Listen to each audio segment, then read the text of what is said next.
Hello, everybody. My name is Ian, and today we're talking about Diane Ty's Church Lunches and Ladies' Teas, which is Chapter 3 of Baking as Biography. Rather than bake in the middle while I'm doing this one, I am making Mrs. Wallace Canham's raisin cake. Rather, I made Mrs. Wallace Canham's raisin cake. The reason I'm not doing it while actually talking is that it takes an hour to bake. There's a lot of pre-simmering that is required, and then it needs to cool, and it needs to ice, and then that needs to be cooled afterwards. I believe that needs to be cooled afterwards because I couldn't imagine how it wouldn't be. So anyway, don't worry. You still get the opportunity of a big reveal and me eating on camera, which is really what you are tuning in for. But we'll get to that in a minute, in probably about 20 minutes. Or if I free associate the way I do in the other videos, in about 40 minutes. But I'll try and refrain from that. So this chapter, it is... Last video I sort of talked about how the book is basically the study of Lorene in three different roles. Now, the difference in the roles is not really a matter of clean divisions between these three different spheres. Chapter 2 is basically Lorene's role as wife and mother, feeding her family well. Feeding our family well is the name of the title. Feeding her family well is the obligation that is placed upon her. And so it is largely directed at catering to the tastes of the people that she is matriarchally responsible for. And you can go back to the video and go back to that chapter, and we can talk about the problematics of that, and also the way that creativity is had through that. Now, there is bleed through, as it were. She also has a certain amount of status and recognition, even if it is tacit, even if it is only in retrospect, but beyond the frame of the family. She has a reputation in the community for her maternal skills, for her uxorial skills, that she is a good wife, she is a good mother. And that is not necessarily a regular topic of conversation, in part because it is expected. It would be probably a topic of conversation were she to not meet that implicit criteria or those implicit expectations. But she did, and so it would only sort of be randomly commented on because that's the nature of the invisibility of work. Women's work is largely one of the things that happens from it is that it's meant to look effortless, and by making it look effortless, it sort of, women are almost participants. In fact, you could say they are participants in the erasure of their own labor, or the erasure of the visibility of their own labor. And so, an exceptional circumstance, all of these are lovely cookies, might be pointed at, beyond the simple lovely. That's nice, thank you. The compliments and the scripts of appreciation that we tend to follow don't necessarily always move into the pointed aspects of compliments, like, wow, no, that was really good. So it's just finery. So she has this, when I talk about reputation, when I talk about status, that isn't the goal. Because I think we think of those things as within like a late 20th, early 21st century notion that they are somehow translatable into actual capital, and that they are markers of some kind of success within a capitalist system. And I'm not saying that Lorene was not working within, cash economy and capitalism, but I think within the modes that I'm trying to stress when we talk about status and reputation, it doesn't necessarily translate into a further value. It just locates them within the community, and locates them within the community as a good member of that community, because being a good member of a community is a value in and of itself. And that is one of the things that people are sort of aspiring towards. This chapter is not entirely removed from that second chapter. And we want to be thinking of these different spheres of activity in some kind of continuum, because this next chapter is basically as a member, not simply a member of, and the primary food member of the member primarily responsible for food of the family, but one of many people who collaboratively are responsible for the food within a particular but very broad community outside of the home, i.e. the church. Whether or not she was the minister's wife, she would have been involved, because that is what women of this generation, of this particular socioeconomic class, and of this religious affiliation do. There is a inherent value, and Diane spends a lot of time pointing out the role of volunteerism, that volunteering is of critical, essential, self-evident good. And so the women in the community participate not simply in terms of the religious offerings, as in going to mass and so on, and going to services on Sunday, and the other services that might happen through the year for funerals and weddings and so on. But they're also responsible, almost single-handedly, for the catering of every event, the teas that take place after each service, the meetings that happen on a regular basis, committee meetings, framed social events. They might be, in contemporary sphere, they might be hired for things like weddings.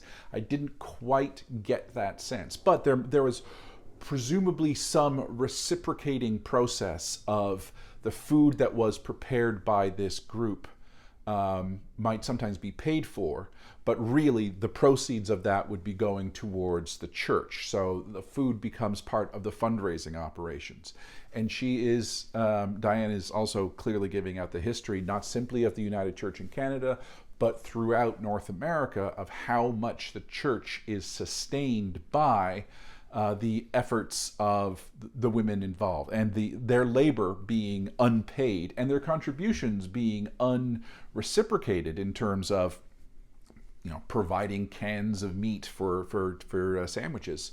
That is a sort of an additional tithe, as it were, and up to the point of committees taking out mortgages on behalf of the church, or taking from their funds and paying off, making payments on behalf of the church. So massive amounts of economic activity are done by these women, and they are volunteering to do. There is no explicit obligation to participate, but there is a cultural imperative to participate, a cultural imperative of the community. This is the way that one performs within one's community. Performs two or three different things. One, performs oneself as a religious person, that it is a part of one's obligations of faith to do this kind of work. And really, again, it is taking the kind of work that is expected of you from the work that you do in the home, and then sharing that labor and that understanding of how to do that labor with the community at large. So that's one of the reasons why you can't necessarily distinguish this public and private, or these two spheres, from each other, because there is a sort of, at the very least they are on a continuum, and one of the ways that one of the consequences of one's public presentation will be an assumption of the abilities that is going unseen, and therefore sort of the status that is accorded there. So, catering for all events, catering for committee meetings, and so on, and volunteerism as a value. And there's this wonderful, again, this autoethnographic vignette where Diane is at a meeting. She's at grad school. She's the folklorist. She's going to explain something, and that's fine. And she was also brought in potentially to speak to this particular group, in part because they needed a young back that day in order to do a couple of little sort of heavy lifting. So most of the people in the crowd were in an elderly generation. So the sort of puppet master aspect in terms of Loreen, and okay, Diane is here, and I'm going to bring Diane to this meeting. She is going to make sense of why she is here in order to give a talk about folklore, but really she's here for this kind of thing. And it's that understanding of community that's wonderful. But Diane is then sort of sitting through the meeting portion, and where, new business, and someone needs to do this, someone needs to do that, and the amount of people who immediately raise their hands and volunteer to do so. And then she compares it to her like department meetings, where whenever a meeting comes up and someone needs to volunteer to do so, there is often this sort of performance of reluctance. It's like, I don't know if I can. I got a lot of things here. And then eventually the person gets the status not only of volunteering, but also the status of demonstrating how busy they are, how otherwise important they are. That sort of dual status. But there's not status seeking per se among the church women. Now, in my very limited, granted, but in my participation in all male groups that are in Atlantic Canada, where there are reasons to have to sort of get together and the coordination, there is a similar leap to volunteerism. So, but that is in a social organization that is nevertheless seen as a positive good. But when I was a participant there, this was when I was in a barbershop chorus, and so there's catering for meals, and there's positions that need to be done, and there's driving people, and there's assembling stage sets, and there's back and forth, and who has a truck, and all those sorts of things. So but very quick to volunteer as well. There was very little of the I don't know if I can.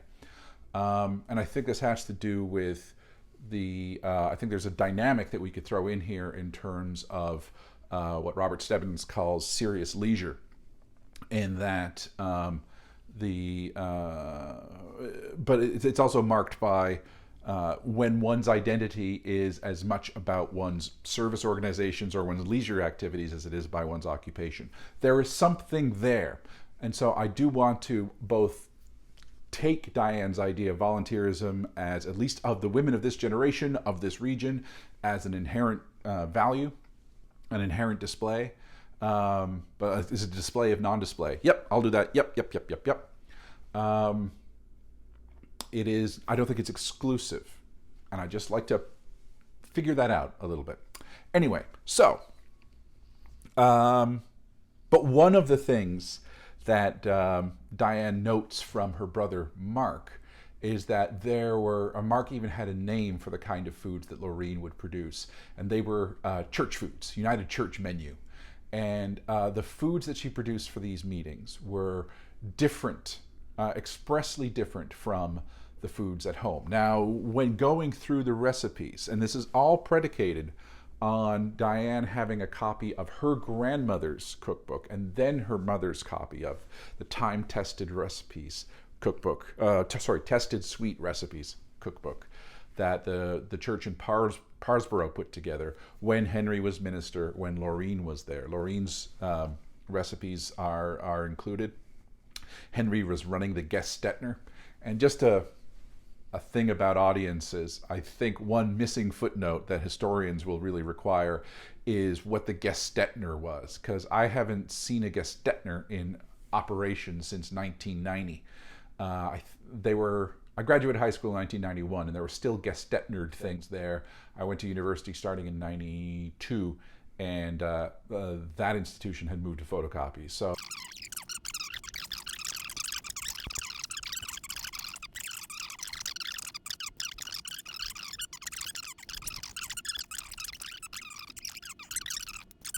as the Gestattner. Anyway, so this was tested sweet recipes was prepared by the women of Parsborough. And it was their recipes, but a cross-section of their recipes. Clearly, it was the recipes that were best suited for these kind of public displays. They are sweeter. They are lighter. They are using much more refined ingredients. They are using much more exotic ingredients than the stuff that was prepared at home. We don't want to impose some weird, strict dichotomy, but we are nevertheless discussing patterns, and that the stuff that reflected the tastes and the comforts of home for the family were typically made in a much more economical in terms of ingredient and economical in terms of time way than the stuff that was prepared for the ladies' teas, the church lunches. They were much larger affairs. They betrayed a couple of different things. Now, as we talked about in the last video, in the 19th century, you'd already had the push towards refined sugar, so molasses and stuff was very much a part of home cooking, while nevertheless they were sort of trying to the white sugar was equated with a certain form of literal refinement. So not simply the figurative refined sugar, but the literal refined tastes, elegant. And one of the things that you see about the tested sweet recipes, one of these days I will remember. I've been teaching this book for over a decade and I still can't remember the name of the cookbook. One of the things that is present is this idea of daintiness. The idea that in all the foods that are prepared for the churchwomen, because they are prepared for the churchwomen and they are prepared for the general public on behalf of the churchwomen. There is certain practical things that they need to consider. Especially the ones that are going to be for meetings, the lunches, which is the name of the little snack that they would have during a meeting. It needs to be something that can be served quickly, can be cleaned up quickly. It might be something that can be eaten while standing. We want to think of things that might fit on the edge of a saucer. And so the sandwiches that are cut into sort of classic church lady sandwiches, little triangles with the crusts cut off, they could fit on the edge of a saucer, and squares and small cookies, and then, perhaps little pieces of loaf that have been cut in half as well. All stuff. Imagine the space that is required, the space that you have on a saucer, and that's the kind of food that we are talking with. The lunches would require sometimes two courses. There's sort of a food, like oat cake or sandwich, and then a sweet. Sometimes you could skip the food and go straight to the sweet, but the sweet had to be there. And there's not simply a pragmatics of size, but this notion of daintiness, this notion of something that is refined, something that has symmetry and order. Have you ever seen a Nanaimo bar, or have you seen squares?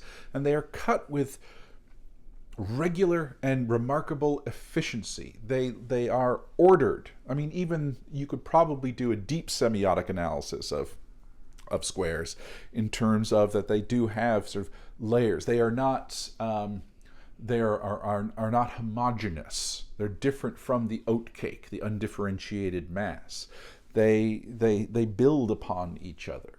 There's a structure there that is not present in many of the other cookies that you can read about, or many of the other treats that you can read about in chapter 2. There is an issue of presentation, when the idea is that daintiness as a value is the food that you see on the plate reflects the maker. So the orderliness, the level of refinement, the delicacy, the delicateness. Did I cover that one already? The precision, the order represents a mind that is precise, ordered, delicate, represents a household that is refined, ordered, delicate, represents a cardinal feminine virtue of the mid-20th century. That there is some kind of metonymic relationship, some kind of symbolic relationship between the orderliness of the square and the orderliness of the person. So they are symbolic. And whether that symbolism is made clear to the practitioners themselves, it does not take a remarkable amount of post hoc semiotic analysis to see the correlation between the two. And in many ways, we can be thinking of it in terms of Goffman's breaches, and Irving Goffman in the presentation of self in everyday life. One of the masks that one puts on is this orderliness. The way we wish to present ourselves is elegant, is refined, is using certain amounts of we like to be understood as modern. We like to be understood as adventurous. We like to have all these cultural codes, and they're all embedded into the square.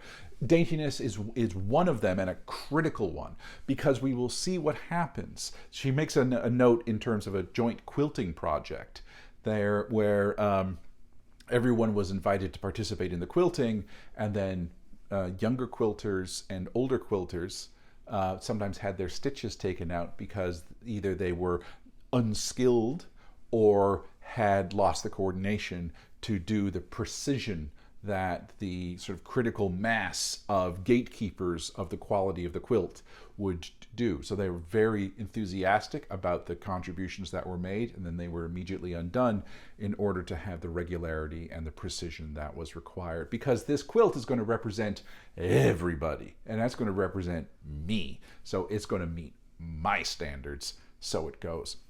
So this daintiness becomes, as I said, sort of a fundamental value. The ingredients are more refined. The ingredients are more exotic. She does point out that in Tested Sweet Recipes, only one of them has chocolate chips, whereas by the end of Lorraine's life, certainly by her time in Amherst, chocolate chips had become a regular part of her baking regimen. And so many of them were chocolate chip based, in part because of Mark and in part because they were becoming more commonplace. But nevertheless, we saw exotic ingredients. We see raisins, we see citrus, we see coconut, and they were exotic enough. And it's this sort of, again, this interesting tension, because we're talking about repertoires. We are talking about expectations. And so the foods fulfilled the expectation of daintiness and elegance and display without necessarily breaching into something that was too unfamiliar. So they might be exotic, but they were not foreign. They might be more expensive, but they were not extravagant. So the square, as much as it is about one kind of conspicuous display of refinement, there are also sort of natural limits to it, in that it needs to fit into the taste expectations of the group, but it also needs to, that ethos is also about presenting something that might be a model and yet within one's grasp. Yes. The recipes, the Tested Sweet Recipes, demonstrate that clearly, because these are all things that are within your grasp, audience. These will prove to be effective. They have been tested, and they are all sweet. As we talked about in terms of thin and thick texts, this recipe, a lot of the recipes are more or less incomplete in some ways, because they presume that you already bring a certain amount of cooking and baking intelligence to it. So that is, and of course you do, and they do, because this is the kind of thing that they have at home. And the recipe, just one more thing about the cookbook. The cookbook is It's a community effort. The group itself is identified as what, the Friendly People. What's the name of the... yes, the Friendly Group at Trinity United Church. When people contribute recipes, they are almost universally referred to as, like she is Mrs. Henry Ty, actually Mrs. J.H. Ty, referred to by the Mrs. and her husband's name, and therefore reaffirming status within the community. Within Parlsboro, those names were known, and those names were known as other members of the community. So it ties into this display of this two Canadas, does two Atlantic Canadas that Ty takes from Margaret Conrad. This notion that, again, you have this, they are not dichotomies. They are ends of spectrums within Atlantic Canada, and there is a dynamic tension and dynamic movement between the rural, the pastoral, and elements of the pre-industrial. In as much, we can argue whether the pre-industrial ever happened in Atlantic Canada, but certainly that sort of more towards that. And then the urban, the contemporary, the tied in. Sort of you could make an argument like sort of, folk and popular. That's too blunt. But within those two, you had this remarkable creative tension. And, some of her recipes from home reflect more the pre-industrial, the tastes of home, the sort of the ethnic food of oats, and the sort of sense of continuity with the past. The squares were much more on the other end of that spectrum. They were about casting one's eyes beyond, not rejecting, but casting one's eyes beyond and demonstrating that sort of overarching project of being a contemporary Canadian woman. And where being a Canadian contemporary woman was fundamentally in support of, within the house, the father and the father/husband and that project, because he was contributing directly to the economy, your thing, and prosperity and the national project. Your thing was to participate, was to contribute behind the scenes for him to contribute in that way. And then that kind of invisible work, support work, was on the community level as well. That was the exact same form of labor that you were meant to be doing. But now you had an audience of peers. You had an audience of peers who are collectively working towards some kind of implicit standard. And that's that notion of canon of work technique. That even if they can't necessarily articulate what constitutes a good member of this group, an exemplary member of this group. First of all, like the Goffmanian sense, they can see it when it falls. They can understand breach. And Goffman his notion of breach is a really great way of trying to understand, if you can articulate rules, what does it mean to be here? Or what does it mean to be a member? What are the expectations of food? One of the ways of you as the outsider being able to figure that out is to start identifying when clearly someone has failed to meet those expectations. So if you want to grasp what constitutes good performance, you need to understand bad performance. If you want to grasp what constitutes a good food, you might need to sort of see when food fails. And, obviously there's some aspects of burnt where you go, okay, well, that's food failing. But when it I don't know about this, it's because it's not meeting these sets of expectations that are felt, that are real, that are operative, but not necessarily spelled out. So this tacit canon of what constitutes a good person, a good member of this community, there is status, reputation, blah, blah, blah, all that accorded, all the provisos that I just gave earlier. But just as importantly, it's because everyone is committed to this larger project, whether it is through faith, whether it is through citizenship, however, it is being understood, it is seen and embodied as a positive value. And because it's embodied as a positive value, it is therefore a difficult thing to extricate oneself from. And the power dynamics that let it happen, the power dynamics that let the community take advantage of women's labor to this extent,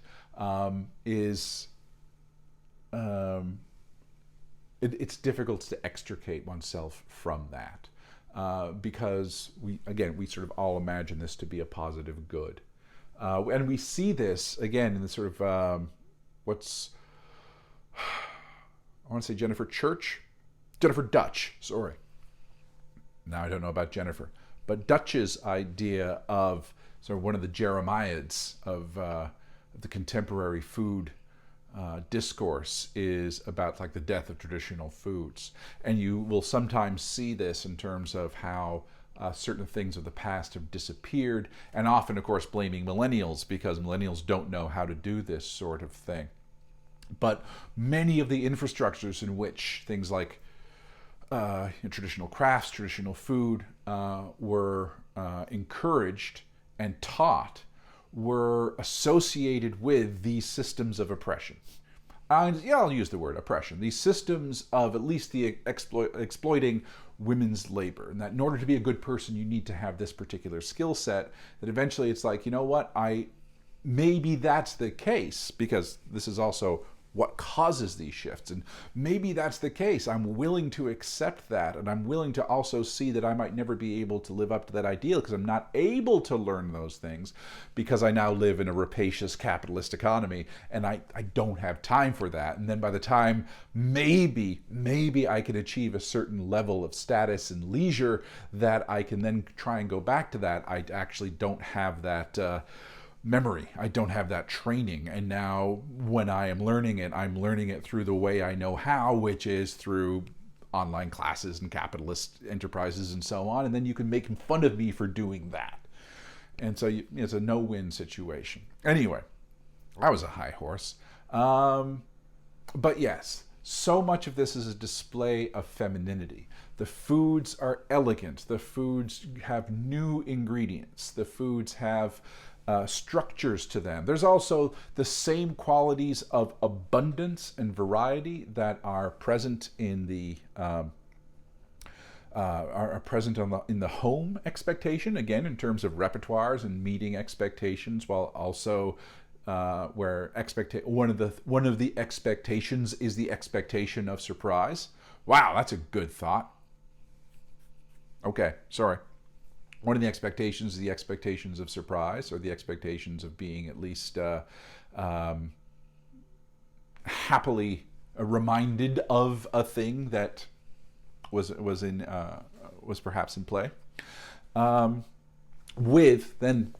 Met with the expectations of aesthetics that aren't necessarily there, or at least a different aesthetics from what is at home. Orderliness, display, time, and the demonstration of labor. And again, I think I want to bring back that notion of sprezzatura, that idea that effortlessness is the value that is being sought, because it's a way, particularly within women's culture, it's a way of then defraying and denying the praise. It's a way of rendering that work as invisible.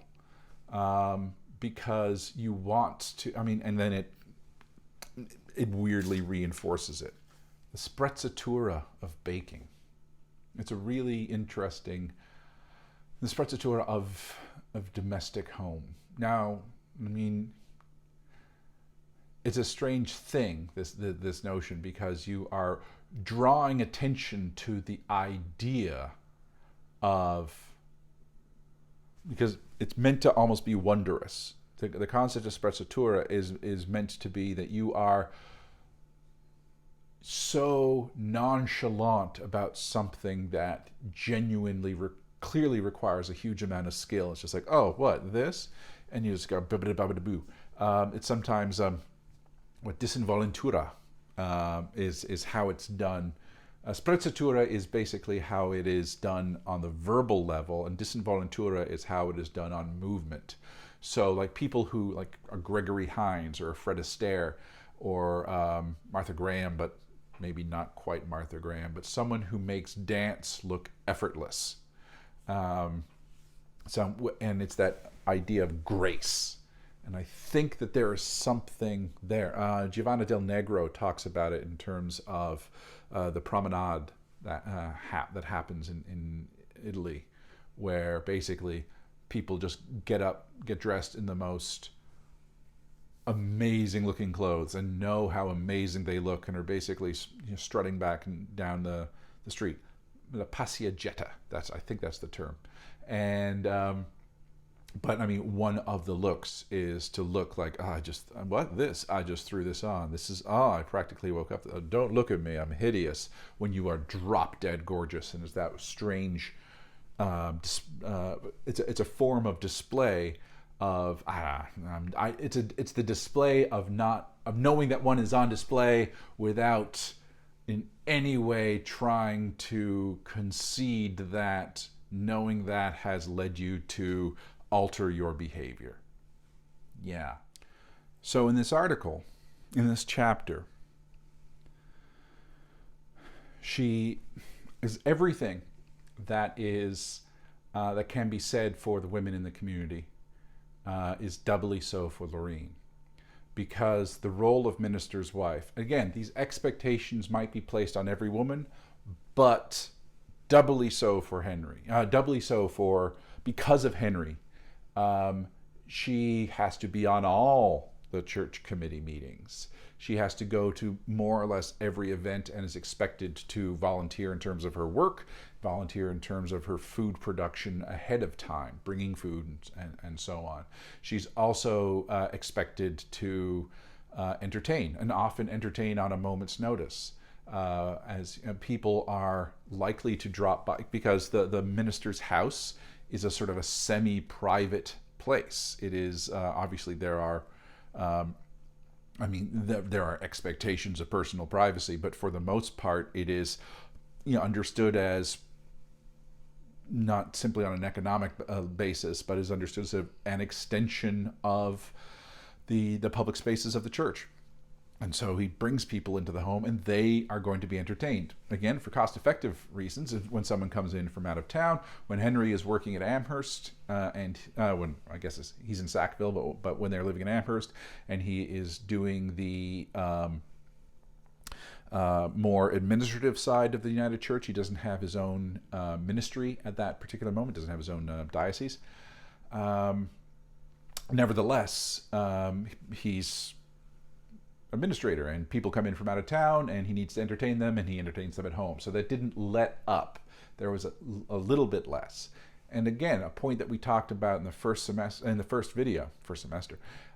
we talked about in the first video was how by the time he took up another position again in Charlottetown, and she put her foot down that I am not going back to unpaid labor, because actually even starting as far back as Parsborough, but definitely over the time in Charlottetown and then in Amherst, her work was apart from, of course, the work of the domestic sphere, and apart from some of the work of not minister's wife, but wife of fundamentally equivalent to sort of businessman in terms of having to entertain guests and maintain a certain home life, and being an active member of the church, just of their own church, just not necessarily the church in which her husband was minister. She still had that amount of labor incumbent upon her, but the full-time gig of minister's wife was just like, no, I'm not doing that. And I don't think it was inherently a matter of I want to make my own money so much as I want my labor to be valued, and this labor is not valued. So that seems to be the point that she is making. And so it's about obligation. This chapter, if chapter 2, if the first chapter that deals with sort of her life as a baker is about the obligations of wife and mother, and the creativity that's there, and then the erasure of the work that's there. Because we don't want to be thinking this it's too easy to think of this entirely as oppressive structures. Because even if they are oppressive structures, that if you only frame them through those lenses, you remove the concept of the possibility of agency from Lorraine.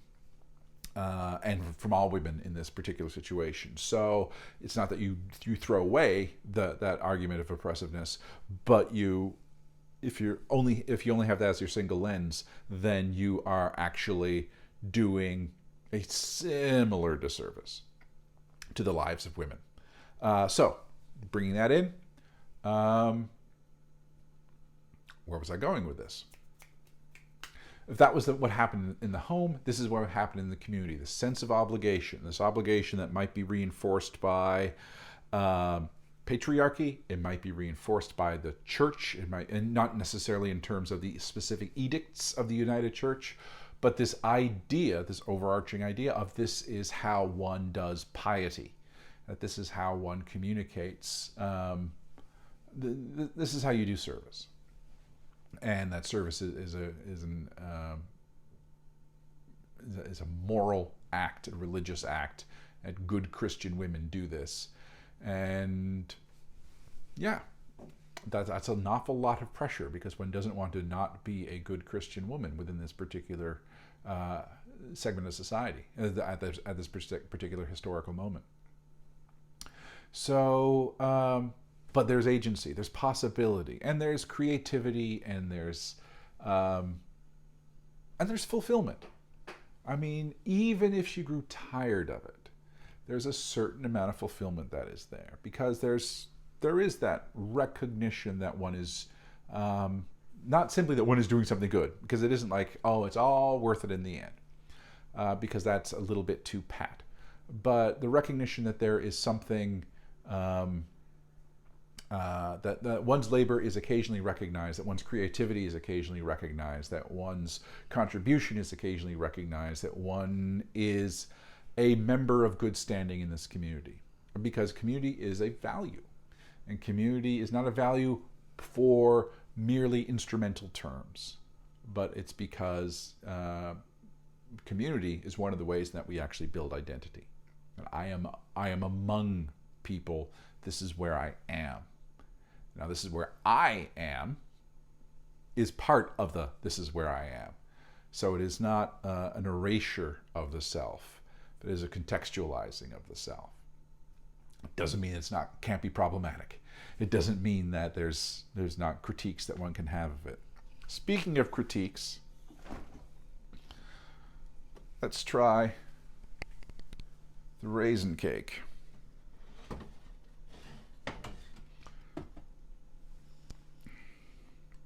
So this required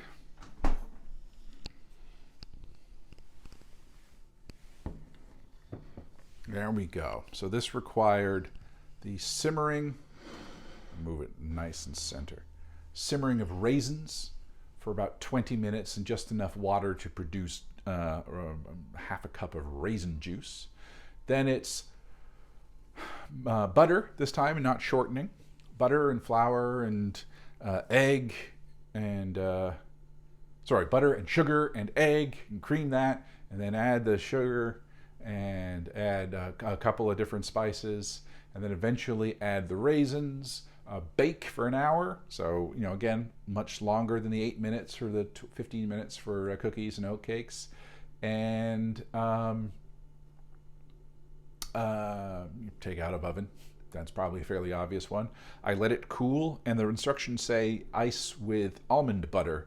And I have no idea whether almond butter is the almond butter that we talk about in the early 21st century, or whether almond butter was a completely different beast in 1950s Parsboro. I was just going on the assumption that it was the same thing.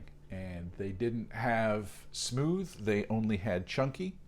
So that's what we have. And then I did this last night, and I have had it in the fridge chilling ever since. So let's have a look-see here. Oh. Look at this. It cuts very precise. I'm going to give myself a small.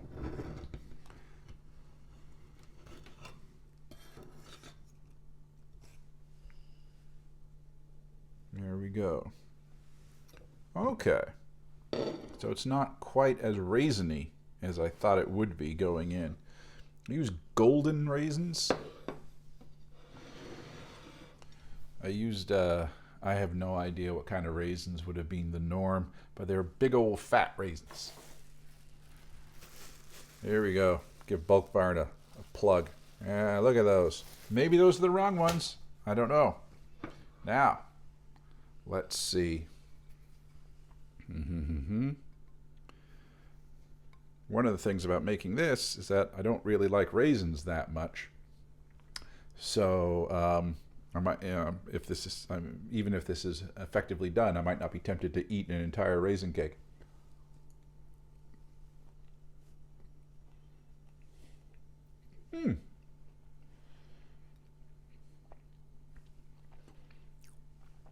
Okay, so it's like a very bland fruitcake. I'm guessing it's more or less the same constitutive ingredients as a sort of Christmas fruitcake, with a little fewer red and green cherries and so on, and just more raisins. It's fine. I think the almond butter, and again, I'm prepared for the almond butter to not be the correct ingredient, but it doesn't really add much to it. But it's fine. I'm going to take another quick bite.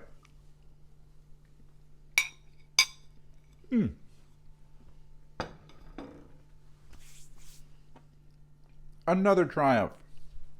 All right.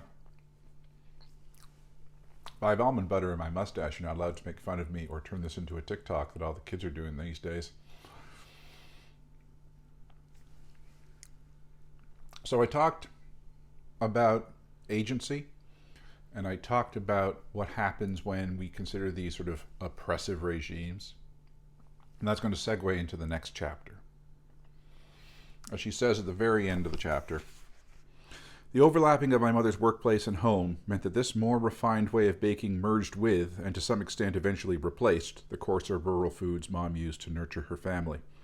How food supported women's friendships and sometimes expressed female resistance will be the subject of the next chapter.